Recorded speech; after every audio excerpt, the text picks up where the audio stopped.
Assalamualaikum warahmatullahi wabarakatuh. A'udzu billahi minasy syaithanir rajim. Bismillah.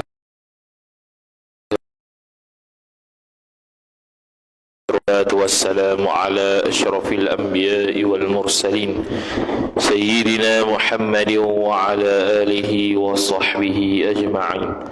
Subhanaka la ilma lana illa ma 'allamtana innaka antal alimul hakim. Wa la hawla wa la quwwata illa billahil aliyyil azim.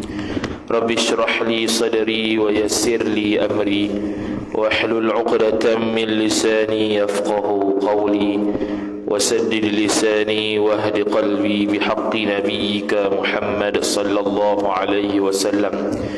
Allahumma aghnina bil ilmi wa zayyinna bil hilmi wa akrimna bit taqwa wa jammilna bil afiyah. نوينا التعلم والتعليم والتذكر والتذكير والنفع والانتفاع والإفادة والاستفادة والحث على التمسك بكتاب الله وسنة رسوله صلى الله عليه وسلم ودعاء إلى الهدى والدلالة على الخير ابتغاء وجه الله مرضاته وقربه وثوابه سبحانه وتعالى آمين يا رب العالمين. قال المصنف رحمه الله تعالى ونفعنا الله بعلومه وبعلومكم وبعلوم مشايخنا في الدارين آمين يا رب العالمين. Kata pengarang Al-Syeikh Abdul Rashid Al-Banjari rahimahullahu ta'ala, Babul Haji. Kalau ikut bahasa Arab, Babul Haji lah. Bab Al-Haji, iaitu bab haji. Jadi masuk perbahasan berkaitan dengan haji. Haji dari sudut bahasa, kalau bahasa Arab tak ada alif lah, Al-Hajj. Kalau Al-Hajju tu orang yang buat haji. Jadi haji dari sudut bahasa dengan makna Al-Qasdu juga, qasad. Al-Qasdu dari sudut istilah syarak, ulama fiqh mentarifkan haji sebagai qasdul Ka'bah lil af'ali al-khassah. Qasdul Ka'bah, menuju kepada Ka'bah, lil af'alil khassah, untuk melaksanakan perbuatan-perbuatan yang tertentu. Itu disebutkan oleh Imam An-Nawawi rahimahullahu ta'ala dalam kitab Al-Majmu' Syarah Al-Muhadzab. Cumanya sebahagian ulama mengkritik terhadap ta'rif yang mengatakan qasdul Ka'bah. Kerana kalau kita kata qasdul Ka'bah, menuju kepada Ka'bah, pada perbuatan lil af'al khassah, untuk melaksanakan perbuatan-perbuatan yang tertentu. Dikritik dari sudut apa? Dari sudut bahawasanya haji itu sendiri ialah perbuatan, bukannya qasad, bukannya tuju tu.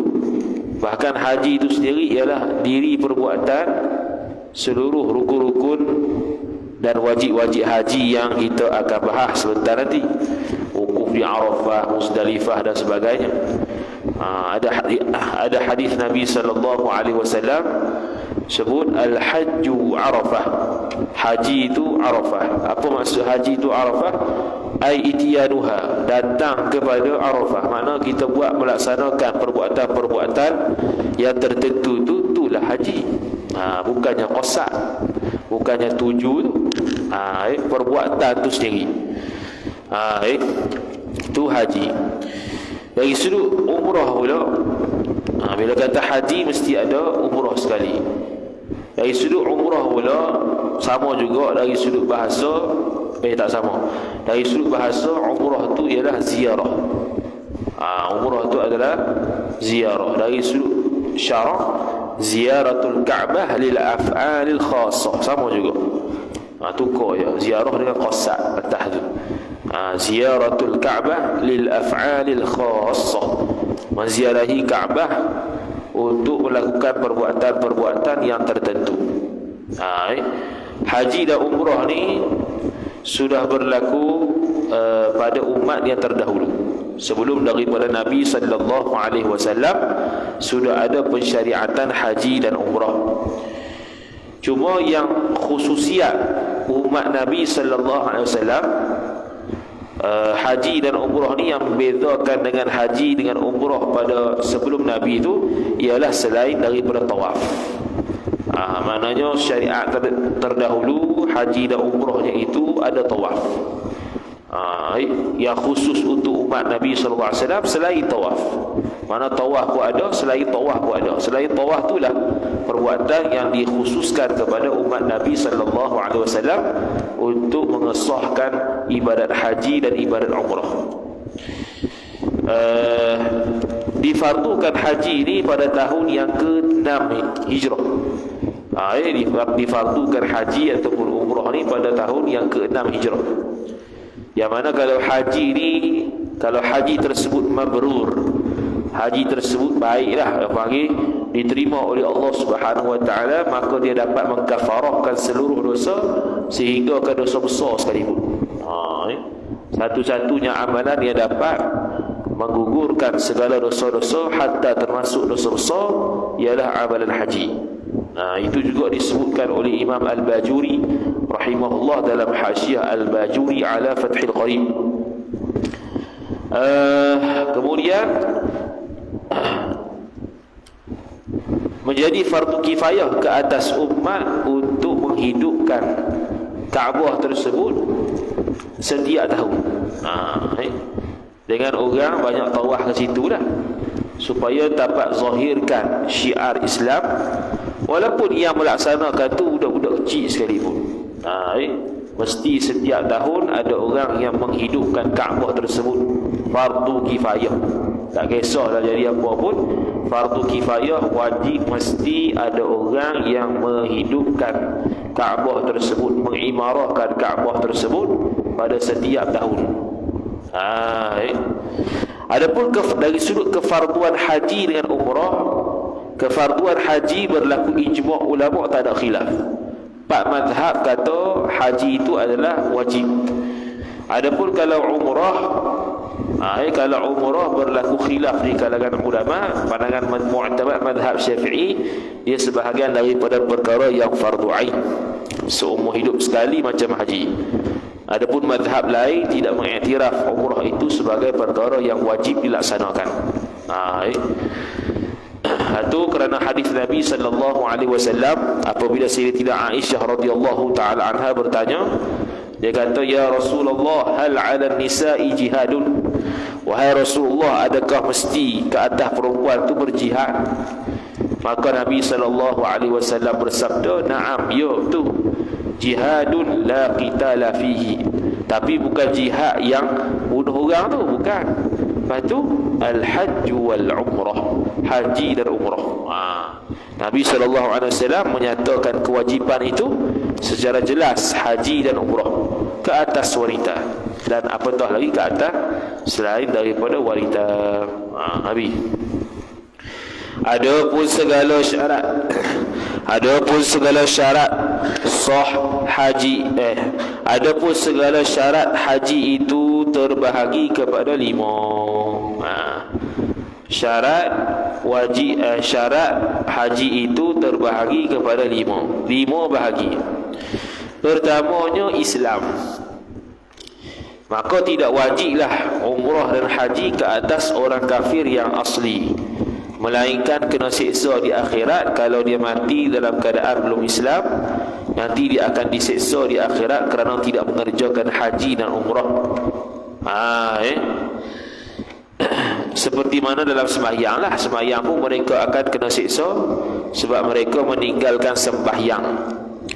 Adapun orang murtad, umrah dan haji itu wajib atas dia seperti orang Islam. Ketika dia murtad tu wajib dia melaksanakan haji dan umrah ketika dia murtad. Tapi tidak sah dilaksanakan umrah dan haji kalau dia dalam keadaan murtad. Dia sah haji dan umrahnya ketika dia masuk Islam semula.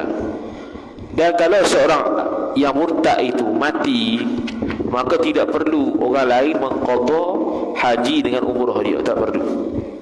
Tak perlu mengqadha haji dan umrahnya. Yang perlu mengqadha haji dan umrahnya ialah orang yang berkemampuan untuk melaksanakan haji dan umrah. Kemudian dia tak pergi. Dia tak pergi, lepas tu mati. Hak tu kena qadha. Qadha oleh ahli waris. Kena buat badah ganti. Kena qadha untuk orang yang mati tersebut oleh ahli waris. Menggunakan harta dia. Sebab dia ada harta. Kalau dia tak ada harta, dia tidak mampu daripada awal lagi, kemudian dia mati, tinggal harta juga, tapi harta tersebut tidak mampu untuk membawa dia ke haji dan umrah. Waktu hidup, duit tersebut tidak mampu untuk membawa dia kepada haji dan umrah, maka ketika mati tak wajib qadha walaupun ada harta. Itu dari sudut qadha haji. Itu yang pertama. Kemudian kata musannif rahimahullah, keduanya tamyiz, yakni tahu membezakan antara yang baik dan yang jahat. Itu tamyiz lah. Dalam kitab Fathul Qarib 7 tahun dan ke atas, dan mampu membezakan yang baik dan buruk, mampu makan sendiri, cuci berak kecil sendiri. Tu apa dia? Mumayyiz. Mana kalau orang yang bukan mumayyiz, tak wajib atasnya haji walaupun dia umur 40 tahun, tapi dia jenis tak mumayyiz. Penyakit apa tu? Down syndrome contohnya. Down syndrome yang tahapnya tidak mumayyiz, maka dia tidak wajib untuk melaksanakan haji, bahkan tidak sah kerana tidak mumayyiz. Tapi kalau dia mumayyiz tapi belum baligh, dia buat haji, dia buat umrah, sah. Cuma nanti bila dia baligh, perlu ulang semula.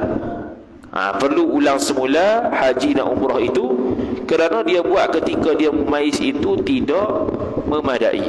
Sah dari sudut tu memang sah, tapi tak melepaskan kewajipan dia kerana belum dilaksanakan ketika baligh. Tu. Ketiganya baligh. Baligh samalah. Kita kata sampai umur, bagi perempuan tu 3, bagi lelaki tu 2. Bagi lelaki itu cukup umur 15 tahun ataupun keluar air mani. Bagi perempuan itu 15 tahun cukup tahlilan ataupun keluar air mani ataupun keluar haid. Nifas bukan tanda balik. Sebab apa nifas bukan tanda balik? Kerana nifas, sebelum nifas mestilah keluar air mani dulu melalui jima'. Mestilah keluar air mani dulu melalui jima'. Sebab dia nifas akan keluar hasil daripada beranak. Beranak akan terhasil bila dia bersetubuh pada adat dia. Maka nifas tidak dijadikan sebagai tanda orang perempuan tersebut baligh, kerana sudah terdahulu keluar air mani sebelum daripada mengandung, terhasilnya anak. Lepas keluar anak, keluarlah darah nifas. Keempatnya ada akal. Bagi orang yang gila maka tidak wajib. Kalau dia buat pun tidak sah. Begitu juga orang bintang dan sebagainya. Kelimanya mengetahui dengan pekerjaan yang dikerjakan. Dia tahu, macam dalam sembahyang lah, dia tahu yang fardu mana, yang sunat mana.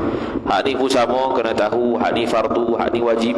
Fardu dan wajib dalam bab dalam bab an-nusuk, dalam bab ibadat haji dan umrah ada perbezaan. Selain daripada haji dan umrah, wajib dengan fardu ataupun rukun itu sama sahaja. Adapun dalam mazhab Hanafi, kalau kata wajib dengan fardu ada beza. Wajib bagi dia, pahala yang dia buat tidak sama besar dengan fardu. Fardu lebih besar pahala berbanding wajib. Dan kalau meninggalkan perkara wajib dengan meninggalkan perkara fardu, dia kena siksa di neraka lebih besar kalau meninggalkan fardu berbanding wajib. Kerana wajib pun wajib juga, tuntutan yang mesti, tapi dia tidak sekuat fardu. Itu disebut oleh kita dalam kitab Al-Wajiz fi Usul Al-Fiqh, karangan Dr. Abdul Karim Zaidan rahimahullah ta'ala. Adapun syarat jatuh bagi haji nazar itu, syarat jatuh berlaku bagi haji nazar itu 6 perkara. Nak bagi sahnya haji yang dinazarkan. Haji yang dinazarkan. Nazar ni ada macam-macam lah. Ada nazar, dia panggil nazar. Ada apa nazar sini? Sama macam tak ada.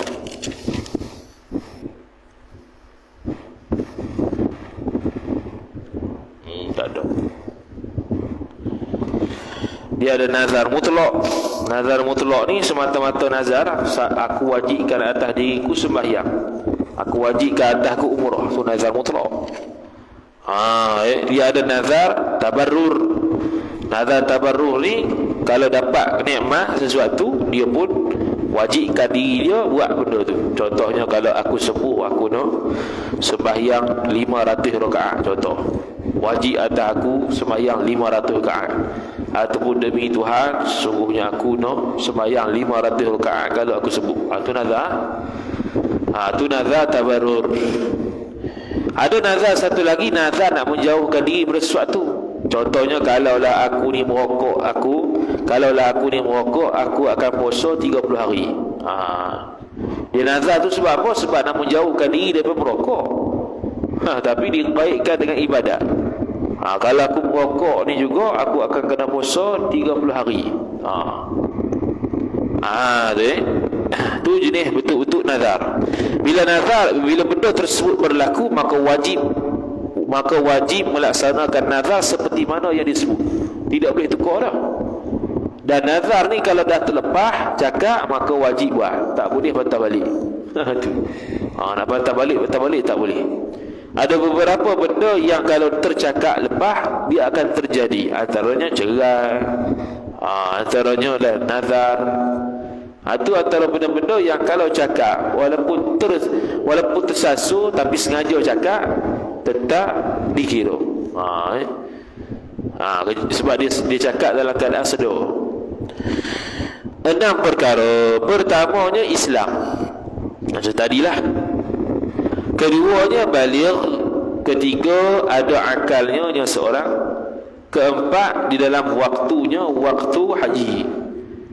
Kalau dia buat haji, dia nazar buat haji, dia buat bila bulan apa? Bulan Syawal, tak jadi ya. Haji akan berlaku pada sempurnanya haji itu berlaku sehinggalah hari raya tu, hari tasyrik. Baru habis boleh selesai haji dia sampai tahallul kedua, habis selesai. Kelimanya mengetahui akan kaifiatnya, kaifiat haji ataupun umrah. Keenamnya mengetahui dengan segala pekerjaan yang dikerjakannya, yang dipekerjakan seorang.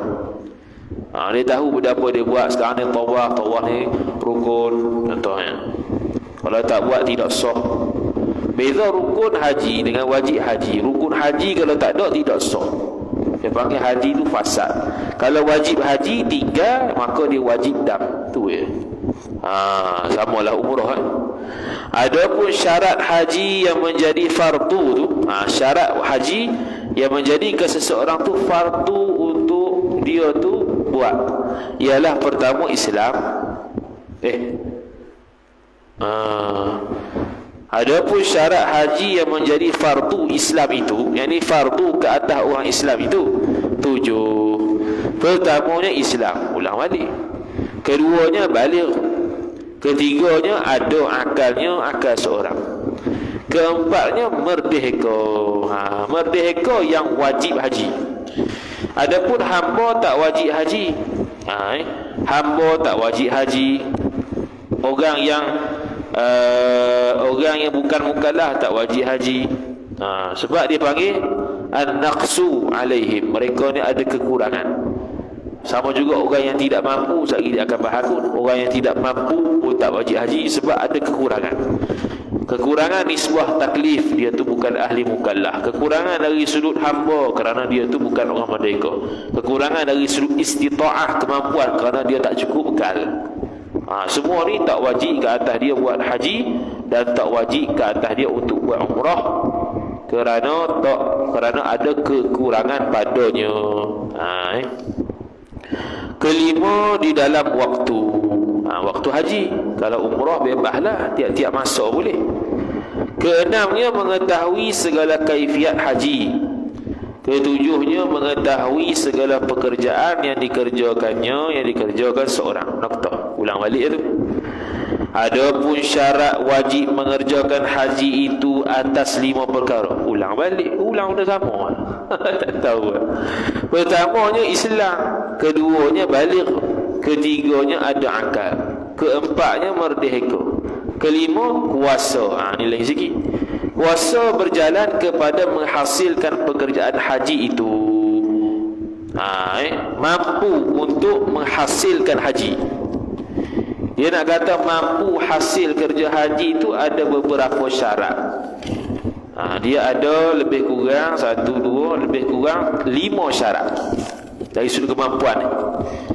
Yang pertamanya, syarat pertama, mesti ada bekalan. Mesti ada bekalan musafir.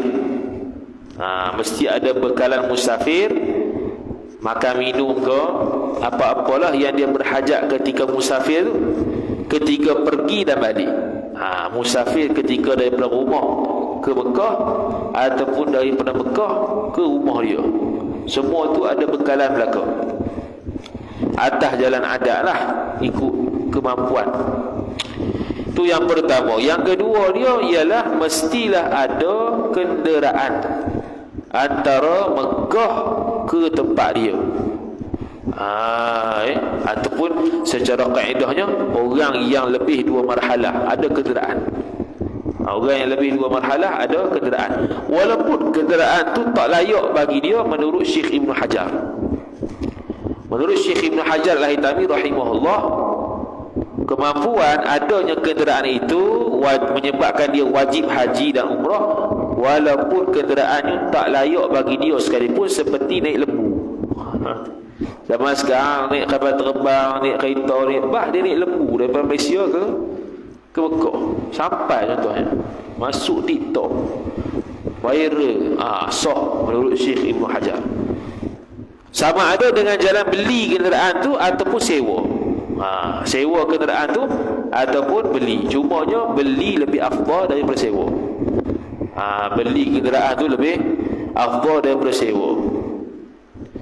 Jadi kalau kapal terbang tu boleh kata macam sewa lah. Bayar tiket je, bukan kita dapat kapal terbang tu. Oi, dapat kapal terbang tu gila. Tu mesti ada kenderaan tu, royahnya, walaupun dia boleh berjalan kaki. Walaupun dia boleh berjalan kaki daripada Malaysia ke Mekah, mesti juga ada kenderaan. Kalau dia hanya boleh berjalan kaki saja, tak wajib haji. Tak wajib haji. Ini bagi orang yang lebih daripada 2 marhalah. Kita ni bukan 2 marhalah lagi, beribu-ribu marhalah dah. Sebab apa perlu adanya kenderaan menjadi syarat kepada wajib haji bagi berkemampuan ni? Syarat bagi berkemampuan ni sebab memang peseng dia memang begitu. Peseng berkenderaan kalau nak pergi haji ni.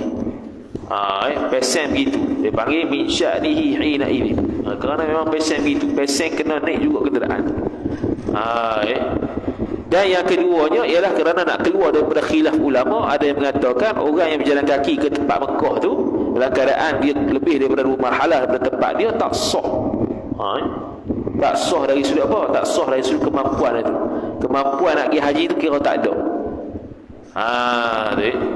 Bahkan ada sebahagian ulama mengatakan wajib berkenderaan. Jadi nak elok khilaf tu, khilaf yang mengatakan wajib berkenderaan. Jadi dia pun kena ada kenderaan. Walaupun dia perempuan sekalipun, walaupun dia perempuan yang tidak takut fitnah kalau musafir, walaupun perempuan yang tak takut fitnah ketika musafir sekalipun jalan kaki, tak boleh juga, mesti ada kenderaan untuk menetapkan dia istita'ah, dia tu mampu. Itu syarat kedua, mampu. Syarat yang ketiganya ialah syarat yang ketiganya ialah aman perjalanan. Perjalanan dia aman, selamat, tidak ada peperangan, tidak ada persengketaan, tidak ada halangan lah, apa-apa halangan, aman perjalanan. Yang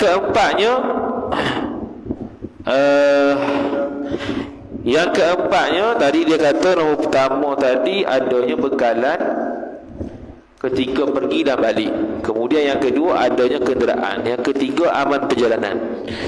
Yang keempatnya pula, adanya bekalan dan air pada tempat-tempat yang pada adatnya, pada tempat-tempat yang pada adatnya dia kena makan, iaitu di sana. Di sana. Tadi bekalan pergi balik. Ni ada juga bekalan yang ketika mana berada di sana. Ketika mana berada di sana pada masa yang tertentu, semua masa tu ada makan berlaku. Jadi tak ada masalah, boleh wajib haji. Yang terakhirnya ialah mestilah apa ni? Mana dia?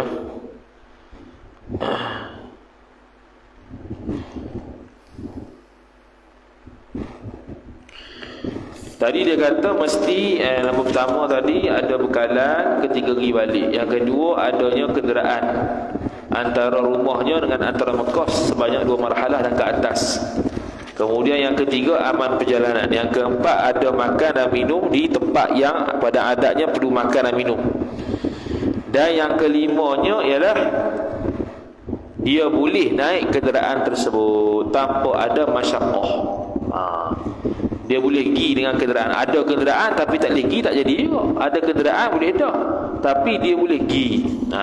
Dia boleh pergi dengan kenderaan tersebut tanpa ada masyaqqah yang berat, tanpa ada masyaqqah, tanpa ada kesusahan.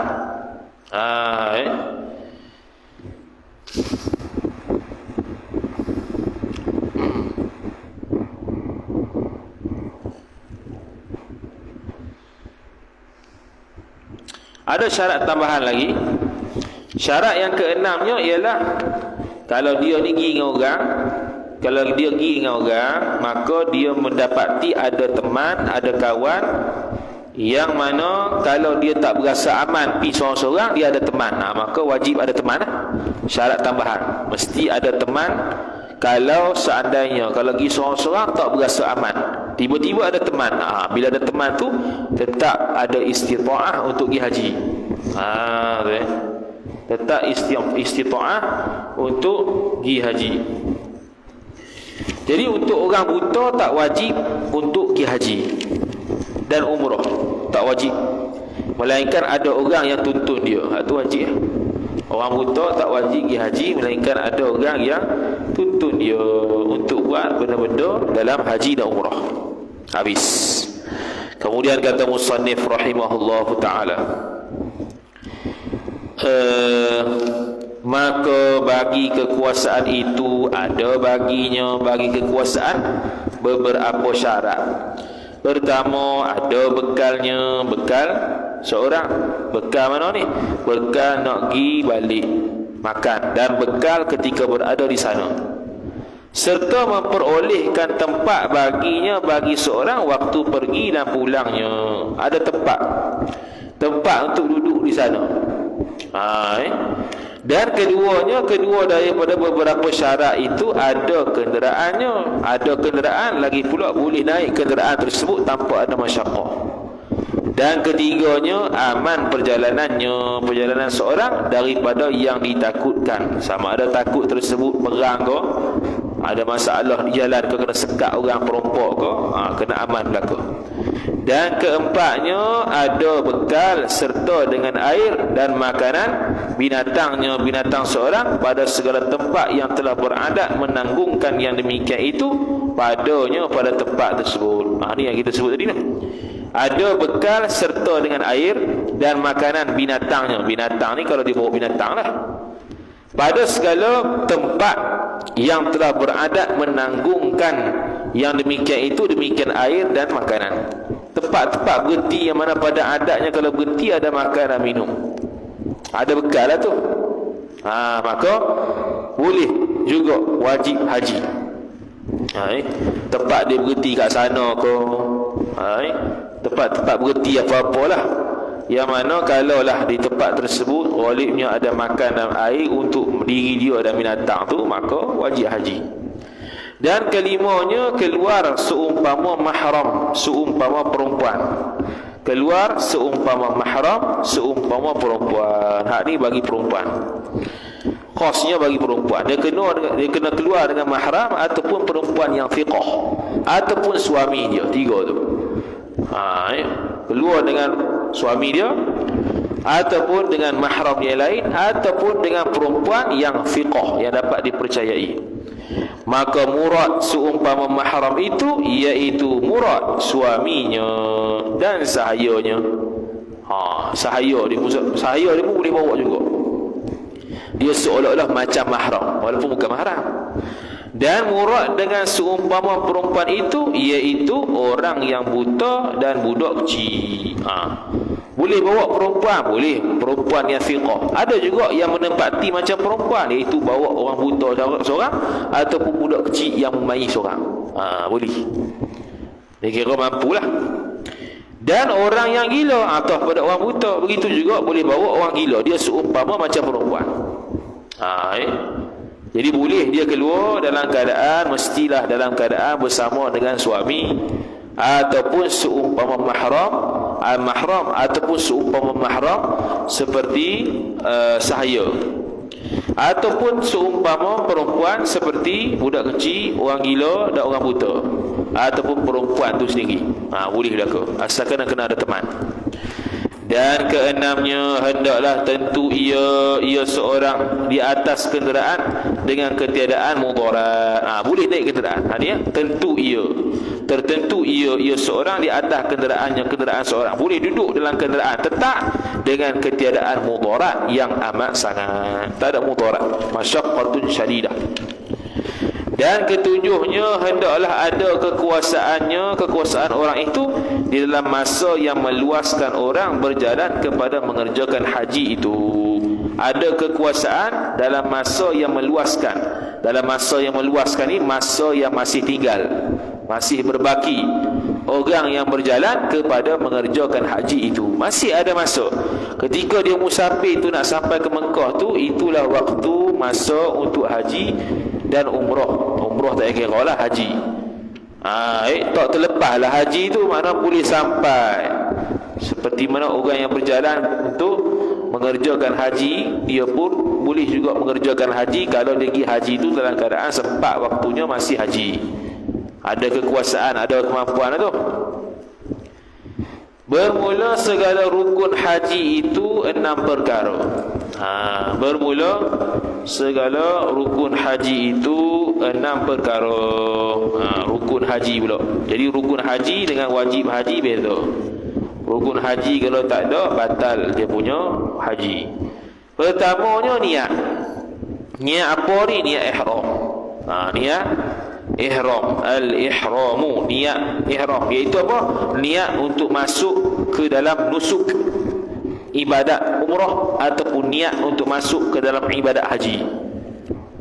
Jadi tak bolehlah buat benda-benda yang diharamkan semasa ihram, pakai berjahit dan sebagainya. Maka sebab tu kita pakai apa nama tu? Kita pakai kain ihram warna putih itu. Keduanya, wukuf di Arafah. Wukuf di Arafah iaitu bermalam, wukuf, betul tak? Berada di Arafah walaupun sebahagiannya saja. Sebahagian tempat di Arafah, berada di sebahagian tempat di Arafah, wukuf di Arafah. Dan ketiganya tawaf, tawaf di Kaabah. Keempatnya sa'i, tawaf dengan sa'i tak lari. Tawaf dengan sa'i tak lari. Kalau umrah, tawaf dulu, sa'i kemudian. Antara Safa dan Marwah, Safa dikira sekali, Safa ke Marwah sekali, Marwah ke Safa sekali. Bukannya Safa Marwah, Marwah Safa sekali, bukan. Safa dan Marwah sekali dah, Marwah ke Safa sekali yang lain. Begitulah sampai 7 kali. Dan kelimanya bercukur, ni tahallul. Kalau untuk haji ada tahallul awal, ada tahallul thani. Kalau umrah sekali ya, umrah paling cepat kali. Niat ihram di miqat paling dekat Tan'im. Lepas tu dia pun tawaf, tawaf sa'i, lepas tu cukur, habis. Tu ialah umrah. Atau bergunting. Bergunting ni bagi perempuan, bercukur ni bagi lelaki. Bercukur lebih afdal daripada gunting bagi lelaki. Kalau perempuan kena gunting lah. Gunting bagi pendek rambut lagi afdal. Itu untuk orang perempuan yang buat haji dan umrah. Keenamnya tartib. Keenamnya adalah Tertib, mesti tertib. Tapi tertib pada kebanyakan ialah macam sembahyang lah, bukan semua benda boleh tertib. Kalau haji, kalau umrah senang. Umrah ihram, lepas tu tawaf, lepas tu sa'i, lepas tu cukur. Boleh tertib lah kalau untuk umrah tu. Ala kuliah, untuk haji dan umrah sama dari sudut ihram dulu. Niat ihram mesti akan berlaku dulu. Kemudian kalau haji lepas niat ihram, boleh jadi lepas pada tu dia wukuf di Arafah dulu. Kalau dia tidak mendahulukan sa'i selepas daripada tawaf qudum. Kalau dia tidak mendahulukan sa'i selepas tawaf qudum, dia boleh wukuf dulu. Dan dia boleh mengakhirkan tawaf dan sa'i dan cukur selepas daripada wukuf. Itu kalau bab haji lah. Dia ihram, lepas tu wukuf. Kalau dia tidak buat sa'i selepas daripada tawaf qudum, dia wukuf dulu. Jadi tawaf dengan sa'i dan cukur tu berada selepas daripada wukuf. Jadi tak ada tertib lah dari sudut tu, melainkan tawaf dan sa'i saja. Kalau dia buat macam tu lah, ihram, terus wukuf, terus lepas tu tawaf, lepas tu sa'i, lepas tu cukur. Tawaf dengan sa'i saja ada tertib. Kok mana pun sa'i mesti terlepas tawaf. Kemudian kata musannif rahimahullah subhanahu wa ta'ala, kemudian pada kebanyakan segala rukunnya rukun haji, seperti mendahulukan niat atas rukun yang lainnya dan mendahulukan wukuf atas tawaf. Mendahulukan wukuf atas tawaf dan bercukur, dan mendahulukan atas sa'i. Sa'i ni selepas tawaf, wukuf dulu. Dia dahulukan wukuf sebelum tawaf, sa'i cukur. Jika tiada ada sa'i kemudian, yakni selepas daripada tawaf qudum, yang dia kata wukuf ni mari dulu kalau dia tidak buat sa'i selepas tawaf qudum. Tawaf qudum ni tawaf baru nak sampai. Tawaf qudum sampai Mekah tawaf. Dia ada tawaf wida'. Wida' tu nak belah, nak balik dah. Tawaf wida' sampai tawaf qudum. Tawaf ifadah dalam haji pula. Tu macam tanya tawaf haji ni. Adapun rukun umrah itu 5 perkara. 5 perkara. Wukuf tak ada lah dekat mana-mana. Wukuf tidak ada dekat umrah, tak ada. Yang pertama niat. Perkara pertama niat ihram. Keduanya tawaf 7 kali, musing. Ketiganya sa'i, lari anak. Keempatnya bercukur. Bercukur ni satu kepala, bukan cukur satu ya, bukan satu bahagian, cukur satu kepala. Ataupun bergunting. Ni bagi lelaki ataupun perempuan, yang afdalnya lelaki cukur. Kelimanya tertib pada segala rukunnya rukun umrah. Noktah. Dan bermula segala fardu tawaf itu 7 perkara. Fardu tawaf pula ada 7 benda. Fardu tawaf ada 7 perkara. Pertamanya suci daripada hadas kecil dan hadas besar. Ini seperti mana dalam sembahyang, kerananya at-tawafu fi manzilatis salah. Tawaf tu seperti mana berada pada kedudukan sembahyang. Kemudian jadi kalau dia tu berhadas, kalau seseorang tu berhadas ataupun di badan tu ada najis, di pakaiannya tu ada najis, di tempat tawaf dia tu ada najis yang tidak dimaafkan, maka tak sah, kena buang dulu, kena sucikan najis tersebut. Kena sucikan najis tersebut. Lepas tu macam mana? Kita sambung balik lah tawaf yang kita tertinggal. Kalau round ketiga, sambung round 3, bukan sambung berdawal. Bukan mula berdawal macam sembahyang lain. Cuma ada pendapat lah dalam mazhab Syafi'i, suruh mula semula macam sembahyang. Dia panggil istilah al-qaulul mukharraj. Qaul al-mukharraj, istilah dalam Minhajul Talibin. Qaul al-mukharraj ni dia samakan hukum dengan hukum lain. Dalam sembahyang, bila seseorang berhadas, bila kita berhadas batal. Lepas tu kita ambil sembahyang semula. kena sambung rakaat yang terkini ke sambung daripada awal. Pandangan mu'tamad sambung daripada awal. Pandangan kedua sambung rakaat terkini sama macam tawaf. Dia ambil hukum sama macam tawaf. Begitu juga terbalik tawaf. Tawaf pada pandangan mu'tamad kalau dia batal sambung hak ada. 3, 4, 4. Pendapat yang kedua istinaf, buat semula macam sembahyang. Dia qiyah kepada sembahyang. Tu dia panggil al-qaulul mukharraj. Kawan ni ambil hukum ni, kawan tu ambil hukum tu. Tu al-qaulul mukharraj. Biasanya dalam kitab qawaid fiqhiyah yang besar seperti al-ashbah wan nadhair ada bahaslah. Kemudian kalaulah dia tu susah nak elok daripada tahiyat ketika di tempat tawaf, contohlah sekarang tak mungkin tak berlaku kot sebab 24 jam dia duduk bersih tempat tu. Jadi andai kata tempat yang kita nak tawaf tu ada tahi, ada benda-benda yang banyak sangat tahi burung contohnya. Tahi burung banyak sangat, maka dimaafkan selama mana tahi tu tak basah ataupun kita tak basah dan kita tak pijak dia. Sama-sama kering dimaafkanlah, tak ada apa. Kita pijak dia dan dia kering, tak apa, jangan basah je. Cuma sekarang ni bersih lah kot. Jarang ada tahi sebab ada orang bersih 24 jam. Tu Kemudian kata musannif rahimahullahu taala, dan daripada najis pada tubuh seorang, dan pada kainnya kain seorang, dan pada tempat tawafnya tawaf seorang. Noktah. Dan keduanya tutup aurat. Dan ketiga memulakan dengan hajar aswad. Hal keadaan seorang tu berbetulan baginya bagi hajarul aswad. Mestilah berbetulan dengan hajarul aswad. Yang ini mula dengan hajarul aswad. Kerana mengikuti Nabi SAW, maka tawaf dia akan bermula dengan hajarul aswad. Kalau di Mekah tu ada lampu warna hijau, dia letak tepi tu. Ini tengok atas tu ada lampu warna hijau, situlah hajarul aswad. Maka kalau dia mula di depan hajarul aswad, walaupun dia terlupa, dia tak sengaja, tak sah, tak dikira tawaf lagi. Pusing balik, mula daripada hajarul aswad, baru pusing satu pusingan, sampailah 7 pusingan.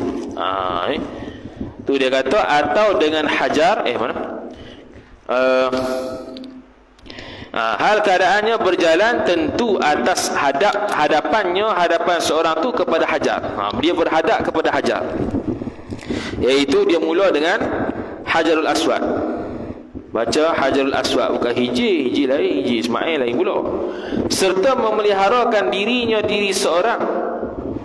Tu macam langkau Dan ketiga memulakan dengan hajar aswad. Hal keadaannya seorang tu berbetulan baginya bagi hajarul aswad, atau bagi suku-sukunya suku hajarul aswad dengan sekalian jihah yang sebelah atas daripada lambung seorang ni, lambung kat bahu itu adalah sebelah kiri. Kita akan melawani arah jam. Kita akan melawani arah jam. Kiri itu ada hajar aswad, tentangan. Maka start dari situlah kita pusing sampailah ke hajar aswad semula, 1 pusingan. Lepas tu pusing lagi 2 pusingan. Begitu sampai habis. Dan keempatnya bahawa menjadikan akan Baitullah jalan pihak kiri seorang di dalam keliling tawafnya tawaf seorang. Mestilah dia memastikan bahu dia ni berada, bahu kirinya ni berada menghadap hajarul aswad, bukan kanan. Kalau daripada kanan tak sah. Bahkan mesti dengan yakin kerana mengikuti Nabi SAW. Kecuali kalau orang buta yang susah nak pastikan dia ni berada di kiri mana, tu dimaafkanlah bagi dia kalau tak ada orang tuntun. Ikut dia lah, ikut mana pun dia pergi, asal 7 pusingan dia rasa betul dah, okey, selesai. Tu tak payah nak kata apa, orang buta. Kecuali kalau ada orang tuntun, tu tak ada apa.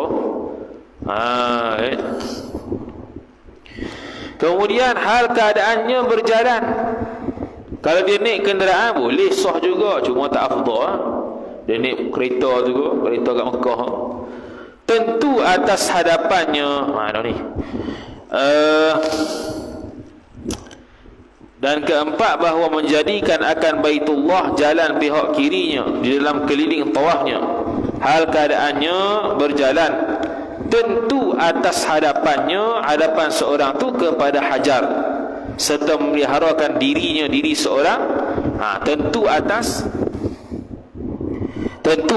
hadapannya. Apa tentu atas hadapannya? Iaitu bertentanganlah dengan hajar badan dia tu, tapi mengiring kiri sambil berjalan, serta memeliharakan diri seorang daripada tersentuh tubuh seorang atau kain seorang dengan Baitullah. Kalau tersentuh batal, tak sah tawaf. Tak sah tawaf, kena pusing, kena pergi balik ke Hajarul Aswad tu buat semula. Dan dengan mata Zarwan Mekah, iaitu Syazarwan orang panggil. Syazarwan tu kat tapak Kaabah tu. Ya, ada tapak Kaabah tu, Syazarwan. Atau dengan Hijir, yakni Hijir Ismail. Kita masuk kawasan tu, tak sah tawaf kita. Kena buat balik dekat kena pusing balik start daripada Hajar Aswad. Jadi kalau masuk sebahagiannya kain kau atau tubuh kau, tidak sah tawaf tu. Sebab apa? Sebab itu kawasan Baitullah. Kita nak pusing keliling di luar kawasan Baitullah. Di dalam segala keliling tawaf. Dan kelimanya, hendaklah keadaan tawaf di dalam masjid, lagi di dalam tanah haram. Tanah haram ni luas. Tanah haram, Madinah pun ada tanah haram, Mekah pun tanah haram. Tanah halal itulah tempat miqat. Tempat miqat itulah tanah halal. Kita berniat ihram situ, kemudian masuk tanah haram. Kita pun masuk tanah haram. Dan keenamnya, hendaklah bahawa tawaf ia seorang 7 keliling dengan yakin. Walaupun dia menunggang binatang ke, menunggang kenderaan ke, kena dengan yakin. Jadi kalau dia tertinggal 1 langkah saja sebelum cukup 7, tak sah, tak memadu lagi, sikit lagi. Jadi kalau orang yang nak habis tu, hampir nak habis tu, jangan cepat keluar. Biar lebih sikit daripada hak Hajar Aswad tu. Taklah syok mana. Tu. Ini tepat-tepat jadi syok pula. Bila syok, seolah-olah macam tak ada. Kena ulang semula satu pusingan lagi. Seperti mana dalam sembahyang, kalau syok berkaitan dengan bilangan, maka dia perlu ambil hak yang paling rendah. Jadi dia syok 5 ke 4, 4. Jadi sebab tu orang bawa macam tasbih tekan tu. Takut kita 2 kali tengok orang, dah kali berapa dua lagi kot, 2 sehari berapa 2 sudah 2 habis kita. Kawan tu dah pusing 14 kali je. Tu. Tapi kalau syok selepas selesai dah tawaf balik hotel, syok aku rasa tadi macam tak cukup, hak tu tidak beri mudarat, sah saja tawaf dia. Seperti mana orang yang syok tertinggal rukun selepas sembahyang, maka tidak ada mudarat lagi dalam sembahyang dia, sembahyangnya sudah sah. Tu ada pola pula nak tanya soalan ni.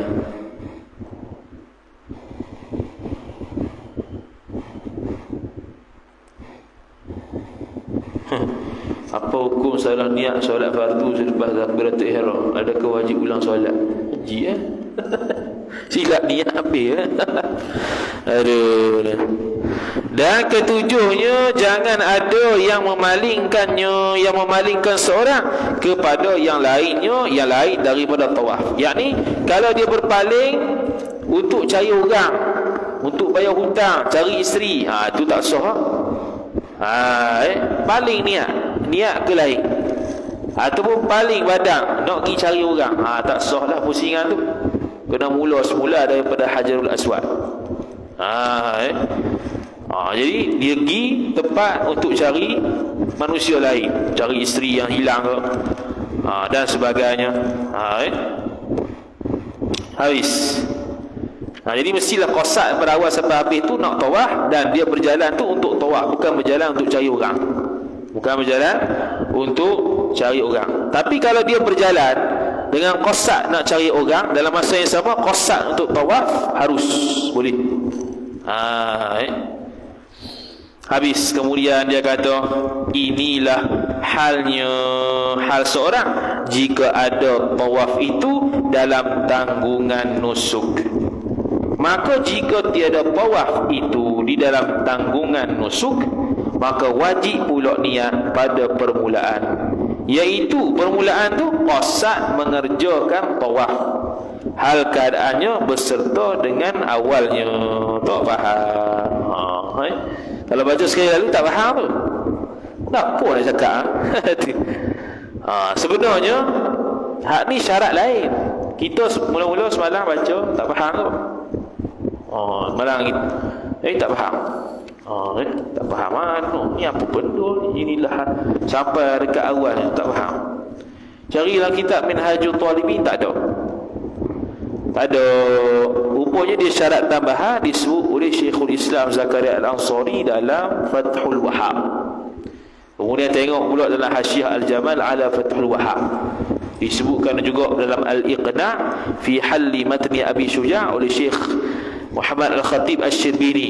Tengok pula Hasyiah Al-Bijrimi ala Al-Iqna'. Baru faham apa yang nak dimaksudkan ni. Lepas tu kalau kita Jawi ni kena tahu kita Arab juga.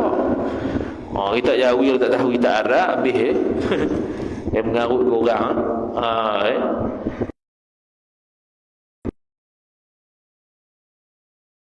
Tawaf itu dalam tanggungan nusuk. Apa dia ni? Dia syarat. Antara syarat tawaf yang lain ialah kalau kita ikna ibarat dia gini. Wasabi'u niyatu tawafi. Syarat yang ketujuh ialah niat tawaf. Ini istaqalla, kalau bersendirian ia. Apa bersendirian?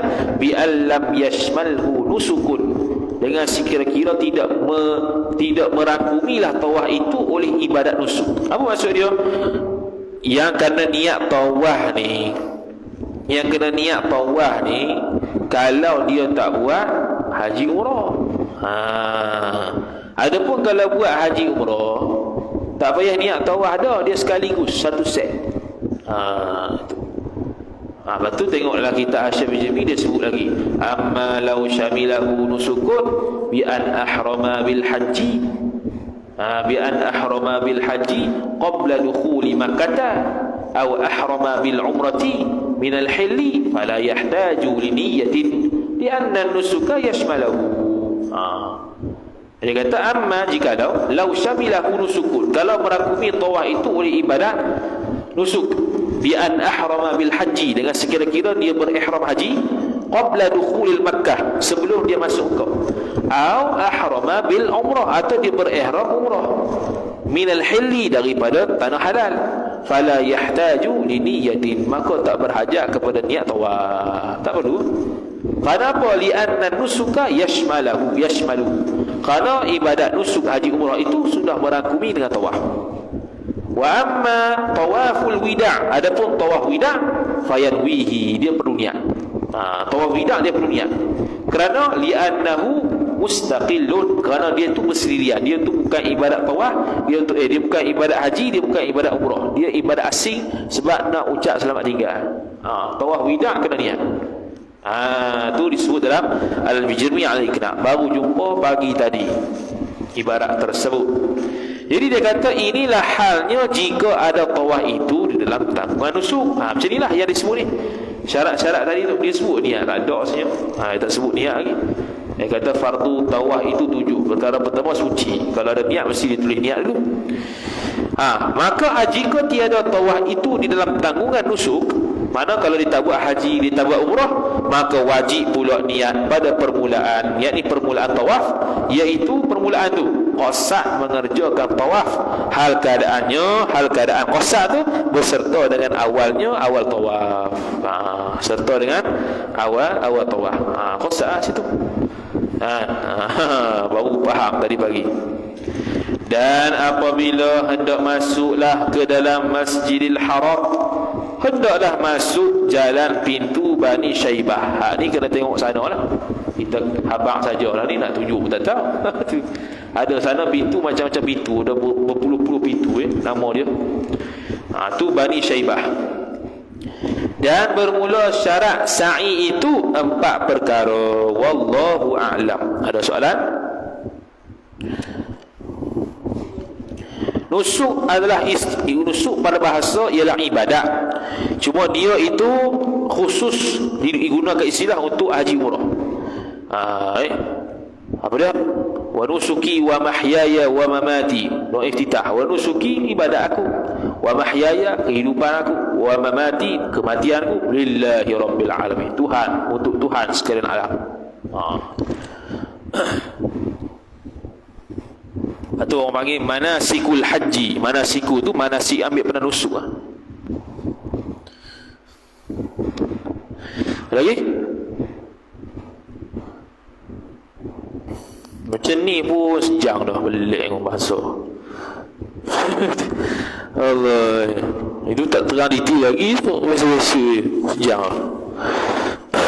Dah salah? Tak dah? Wallahu ta'ala a'lam.